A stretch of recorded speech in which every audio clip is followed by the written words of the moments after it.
Pour ce match, les Gothiques d'Amiens reçoivent les Ducs d'Angers pour le compte des quarts de finale aller de la Coupe de la Ligue.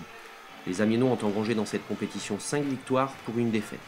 Ce match s'annonce donc déjà décisif en vue de la qualification pour les demi-finales. En ce début de rencontre, le jeu est vif, le palais très vivant, nous assistons à un vrai match de coupe. L'intensité et les intentions de jeu sont excellentes de part et d'autre.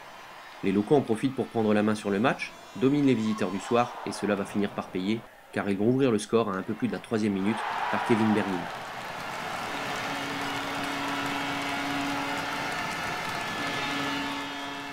Les visiteurs cherchent alors à se reprendre avec quelques lancers dangereux, mais les Amiénois continuent leur bonne entame.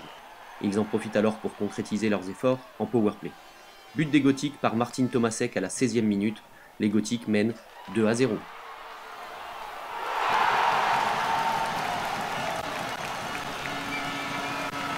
Écoutez, aujourd'hui on est très contents, je pense que les Gothiques ont super bien joué. Ils montrent qu'ils ont envie de jouer, un petit peu plus que Angers. On les avait déjà battus, on s'attendait à une bonne revanche. Et là vraiment on est plein d'espoir. On va gagner ce soir. C'est bien parti, mais Angers est une très grosse équipe de championnat de France et ils ont des grosses ressources. Donc je pense que ça peut encore changer d'ici la fin du match. Les hostilités reprennent sur les mêmes bases, mais la domination amiénoise est moins précise. Il n'en faut pas plus aux Ducs d'Angers pour alors réduire la marque à la 24e minute en supériorité numérique par l'intermédiaire d'Éric Fortier. Les locaux ne s'en laissent pas pour autant compter et repartent de plus belle. Ils vont alors multiplier les occasions de creuser l'écart, mais contre le cours du jeu, ce sont bien les Angevins qui vont trouver la faille en supériorité numérique et égaliser à la 34e par Léa Salou. La dernière période sera décisive. Oui, on a un petit relâchement quand même.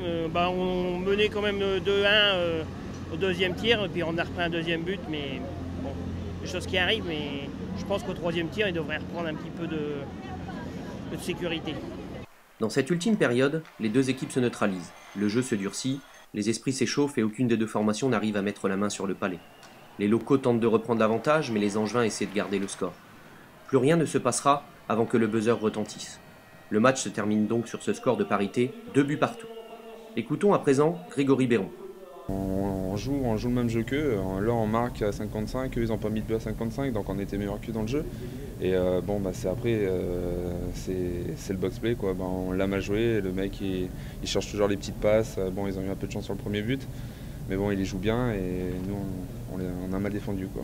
C'est sûr que là-bas, il va falloir qu'on se batte, il va falloir se défoncer, désolé. Mais ça sera dur, surtout les matchs sur la route, on a un peu de mal, mais là, il n'y a pas le choix, si on veut passer, il faut se donner à fond. La qualification se jouera donc le 16 novembre prochain sur la patinoire des Ducs d'Angers.